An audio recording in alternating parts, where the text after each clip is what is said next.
Então, como prometido, a gente viu os aspectos importantes do artigo 1º caput, mais os seus incisos e mais o parágrafo único. Fazer alguns exercícios simples, direto, tá? Lembrando que, né, o conteúdo está bem limitado ainda, as coisas vão complicando conforme o conhecimento vai acumulando, né? Mas sem delongas, né, a proposta desse curso é ser bem direto. Vamos dar uma olhadinha aqui em algumas questões que eu separei. Marcar aqui de amarelo, só para a gente destacar algumas coisas que são importantes. O Estado Democrático de Direito, questões do tipo certo ou errado, beleza? Simplesmente para ser mais rápido. O Estado Democrático de Direito, como um dos princípios fundamentais da República, como um dos princípios fundamentais da Constituição Federal, deve ser compreendido em uma dimensão dinâmica e não estática. Bom, o que ele te falou aqui, até aqui, né, nesse caso, né? Primeiro, faz sentido? Faz. O Estado Democrático de Direito, beleza, está lá no caput do artigo 1º, como um dos princípios fundamentais. O que é princípio fundamental? Tudo que está escrito do 1 até o 4, seja no caput, seja no parágrafo, seja nos incisos. Então, tudo que está escrito é princípio fundamental? Então, perfeito. Deve ser compreendido como uma dimensão que varia, e não algo estanque, não algo estático. Perfeito. Por quê? Porque o Estado, a noção de democracia e a noção de democracia de direito, ela não é estática no tempo, ela evolui, tudo bem? Então, tá aí perfeito. No sentido de que o Estado e a sociedade devem sempre agir para aprofundar e ampliar o caráter democrático do país. Perfeito. É uma afirmação muito interessante, completamente correta, não vejo nenhum problema nela. E aqui serviu para você entender que, beleza, o Estado Democrático de Direito é um princípio fundamental que está escrito no caput do artigo 1º. A noção filosófica por detrás disso é uma noção dinâmica, não é uma noção estanque. E serviu que, óbvio, a sociedade inteira deve corroborar para que isso seja, né, para que esse caráter democrático se avance ao longo do país. Né? Então, perfeito. A 1 está correta. 2. Um dos principais desdobramentos do princípio da dignidade da pessoa humana, está falando sobre a dignidade da pessoa humana, apontado pela doutrina, é o princípio do mínimo existencial. Conversei um pouquinho sobre isso com vocês, né? O qual estabelece obrigatoriedade do Estado promover a todos os cidadãos condições materiais mínimas de sobrevivência. Verdade, olha só. Existir não é sinônimo de preservar a dignidade da pessoa humana. Existir com dignidade, sobreviver com dignidade, aí sim tem relação com o princípio do mínimo existencial e, consequentemente, da dignidade da pessoa humana. Perfeito. 3. A cidadania, a dignidade da pessoa humana e os valores sociais do trabalho e da livre iniciativa encontram-se entre os fundamentos, aqui você marcou, né? Você tem que tomar cuidado com isso. Os fundamentos. Então, o que são os fundamentos? Os fundamentos da República Federativa é tudo que está escrito no inciso do 1 ao 4. É o famoso sociedivo ao plur. Soberania, cidadania, valorização do trabalho e da livre iniciativa, sociedivo ao plur, e o pluralismo político. Então, beleza. Cidadania está lá? Está lá. Dignidade da pessoa humana está lá? Está lá. Valores sociais do trabalho e da livre iniciativa está lá. Faltou o pluralismo político, mas isso não torna a assertiva errada, né? Ele te deu 3 dos 4 incisos lá e falou: encontram-se entre os fundamentos. Perfeito. Questão 3 também, corretíssima. Questão mais simples, tá? Em concurso público, dependendo do nível que você vai fazer, vai ficar mais ou menos em torno da questão 3, que vai te cobrar a literalidade da lei. As questões que eu separei aqui, elas não têm muito esse viés, não. Porque decorar a lei, né, aí você lê até decorar, você transcreve ela, enfim. A questão aqui é a gente tentar entender o que está por trás do artigo 1º. A dignidade da pessoa humana, um dos fundamentos da República Federativa do Brasil, perfeito, ele é um fundamento e também um princípio fundamental próprio, né? Apresenta-se como um direito de proteção individual em relação ao Estado e aos demais indivíduos como um dever fundamental de tratamento igualitário dos próprios semelhantes. Perfeito. Então aqui você já tem um olhar, você virou e está olhando para a dignidade da pessoa humana como um exemplo de limitador do poder estatal. O Estado ele não pode fazer tudo que ele quer, do jeito que ele quer, da maneira que ele quiser, né? Se assim o fizer, ele pode estar infringindo a dignidade da pessoa humana, perfeito. Mas além de ser uma proteção contra o próprio Estado, a dignidade da pessoa humana é uma proteção, né, contra o próprio cidadão e os demais indivíduos como um dever fundamental de tratamento igualitário. Bem, perfeito, ótimo. Questão 5. A Constituição Federal de 88 apresenta os chamados princípios fundamentais da República Federativa do Brasil. Lembrando mais uma vez, o que são os princípios? Tudo que está escrito do 1 até o 4. Que inclui referência à sua forma de Estado. A gente viu, né? O caput, lembra? A República Federativa do Brasil, forma de Estado, federação. Inclui-se a sua forma de Estado, a sua forma de governo, que é a República, seu regime político. Deduz-se do texto constitucional que a República Federativa do Brasil é um Estado de direito. Verdade.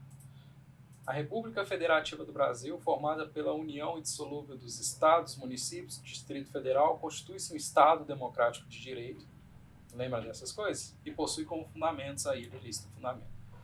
O que limita o próprio poder do Estado. De fato, acabei de falar sobre isso. E garante direitos fundamentais dos particulares. Perfeito. Então, olha só, a Constituição Federal de 1988 apresenta os chamados princípios fundamentais da República. Perfeito. Inclui referências à sua forma de Estado? Sim. À sua forma de governo? Sim. Ao seu regime político? Sim. Deduz-se do texto constitucional que a República Federativa do Brasil é um Estado de direito, perfeito, que limita o próprio poder do Estado? Sim. O Estado tem que estar submetido a leis. Lembra que o Estado de Direito, pensando assim de forma bem simplista, né? O Estado de Direito é aquele Estado pautado em leis positivadas, então isso é um limitador tanto para nós como cidadão, quanto para o Estado, e garante direitos fundamentais dos particulares. Perfeito, certíssimo, ok? E a última questão que eu separei aqui para a aula ser bem curtinha, lembrando que, é claro, né, aqui eu tentei focar em coisas próximas do artigo 1º. A partir do momento que a gente fala sobre o artigo 2º, aí podem aparecer questões que vão misturando as coisas, artigo 3º e assim por diante. Sobre os fundamentos da República Federativa do Brasil. Então, olha só, o que são os fundamentos? São tudo que está escrito lá do inciso 1 ao 4, após o caput do artigo 1º, não confundir com o princípio fundamental. Mas, porém, entretanto, todavia, não obstante, todo fundamento é um princípio fundamental. Então vamos lá, sobre os fundamentos da República Federativa do Brasil é incorreto. Então olha só, aqui a gente está procurando o que está errado. Ou seja, nós vamos estar diante aqui de alternativas corretas, avaliar se está certo. Podemos falar na existência da soberania popular, quando a soberania reside no povo, fonte do poder, e quando o poder pertence ao povo, titularidade do poder. Perfeito. Lembra que eu falei do poder constituinte, de quem que é a titularidade? Do povo. Esse poder constituinte que aparentemente ele está hibernado, ele ressurge, ele hiberna, ressurge, hiberna. Esse poder de constituir, né, enfim, materializar uma Constituição. Então é interessante você saber que isso está dentro do artigo 1º, inclusive no seu parágrafo único. Poder constituinte é um tópico que a gente estuda separado, mas entender essa noção é interessante. Então olha só, a gente pode falar da existência sim de uma soberania popular. O poder pertence ao povo. E eu lembro que até comentei algumas coisinhas no sentido de que falar que o poder pertence ao povo não é o mesmo que falar que o poder pertence a uma minoria que não está satisfeita com o resultado de determinada eleição ou de um candidato A ou candidato B. Tem nada a ver com isso. Então, assim, invocar a soberania popular para desintegrar o Estado democrático de direito é, no mínimo, idiota. Soberania popular, quando a soberania reside no povo, fonte do poder, letra A, perfeito. Letra B. Todos os preceitos que identificam o regime adotado como democrático são bem reveladores da ideia de direito ou da ordem de valores acolhidas na Constituição. Bom, a princípio aqui faz sentido. Refletindo-se, contudo, apenas indiretamente, opa, isso tem que marcar, né? Reflete só de forma indireta nas normas atribuídas de direitos. As normas aqui você pode ler como lei para te ajudar, né? Então, ou seja, o que está escrito aqui? refletindo-se, contudo, apenas indiretamente nas leis atribuídas de direitos e, portanto, não impondo diretamente ao intérprete e aplicador das normas constitucionais legais. Pelo amor de Deus, isso aqui está tudo errado. O que está escrito aqui? Está tudo não, né? Daqui para frente, né? Dessa vírgula aí da frente. Até a primeira vírgula faz sentido. O que está escrito aqui? Gente, olha só. Os valores que a Constituição traz dentro das normas, ela não está ligada só ao entendimento da norma em si. Ela é um vetor, ela é uma diretriz para aquele que interpreta, e mais, para além daquele que interpreta, é para aquele que vai elaborá-las também. Então, os preceitos constitucionais, a base do ordenamento jurídico brasileiro, eles vão ter normas que, de fato, têm aplicabilidade imediata, ou seja, já mandam um comando, você não tem dúvida de que aquilo deve ser feito daquela forma, mas existem outros tipos de normas constitucionais que dão diretrizes de como você deve fazer alguma coisa. Tudo bem? Lá não te fala como não discriminar alguém, mas te fala que discriminar, que a Constituição, o ordenamento jurídico brasileiro, veda qualquer conduta discriminatória. O que vai se entender por discriminatória? As leis que vão emanar disso, as leis que vão emanar desse conceito. Então aqui o que ele colocou é que essa reflexão ela acontece apenas indiretamente. Primeiro, ela acontece diretamente também, atribuídas de direito e, portanto, não impondo diretamente o intérprete e aplicador, claro que impõe, das normas constitucionais e legais. São as diretrizes, são as bases. Interessantíssima essa afirmação da letra B, tá? Toma cuidado com ela. A parte filosófica, sendo bem sincero, distraída do conteúdo do artigo 1º. Mas você tem que ter essa noção. Por quê? Porque você está estudando direito constitucional. O direito constitucional, a base dele, tudo bem, é construída em cima de princípios importantes no sentido de que veda a discriminação, buscar uma igualdade social. Inclusive, essa busca dessa igualdade social pode ensejar ações afirmativas que dão a certa camada social alguns privilégios que outros não precisam. Então, assim, não é tratar todo mundo de forma igual, ponto, acabou. É tratar os desiguais na medida da sua desigualdade, para que essa desigualdade diminua e, enfim, em um sistema utópico, todo mundo fica pelo menos equiparado. Não igualzinho, porque isso é impossível, mas equiparado de condições. Então essa é a ideia que está por trás da Constituição brasileira.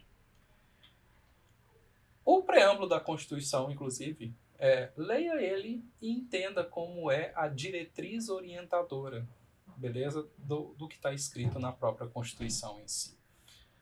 Bom, aqui a gente já sabe que a C e a D estão corretas, né? Mas vale a pena uma leitura, né?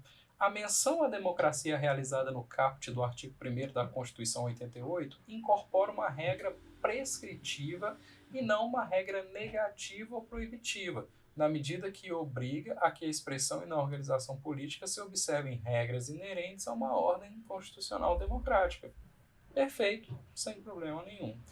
Constitui-se em exemplo de dispositivo de natureza constitucional que trata diretamente da dignidade da pessoa humana o previsto no artigo 79 do ADCT, Atos e Disposições Constitucionais Transitórias. É uma parte da Constituição que vira e fala assim, olha, como a norma ela é programática, ela tem tempo para... Aliás, né, a gente fala que as normas do ADCT são normas de eficácia exaurida, que elas produzem um efeito e acabou. Aquele efeito produzido, ele praticamente se encerra ali. Mas, enfim, é uma parte muito especial da Constituição que tem alguns mandamentos, beleza? Que instituiu o Fundo de Combate de Erradicação e Pobreza. Então, olha só, existe o ADCT, que é uma parte da Constituição, atos e dispositivos constitucionais transitórios. Esse T de transitórios te fala o porquê, né? E o artigo 79 é um mandamento, é algo mandamentário, para que se institua o que eles chamaram de Fundo de Combate e Erradicação da Pobreza. Lembra dos objetivos, né? Como objetivo viabilizar a todos os brasileiros acesso a níveis dignos de subsistência e com recursos para serem aplicados em ações suplementares de nutrição, habitação, educação, saúde, reforço e renda familiar, e outros programas de relevante interesse social voltados para a melhoria da qualidade. Então, o que está escrito aqui na letra D? Está escrito o seguinte: existe um artigo 79 lá no ADCT que fala sobre tudo isso, beleza? Erradicação da pobreza e diminuição da desigualdade social, que é inclusive um dos objetivos. E isso está intimamente ligado com um dispositivo de natureza constitucional que versa sobre a dignidade da pessoa humana. Claro que é um dos fundamentos, está correto? Tá perfeito, cara. Perfeito, sem nada a comparar, sem nada a afirmar. Bom, fico por aqui, trouxe 6 questõezinhas. Ao longo desse curso eu pretendo a gente ir fazendo e quebrando o pau em questões, começando devagar, para depois a gente ir engrossando o caldo, tá? Precisando falar comigo, eu estou à disposição. Esse é o meu site, www.douglasandradeadvocacia.com. Você consegue falar comigo por meio dele, tudo bem? www.douglasandradeadvocacia.com.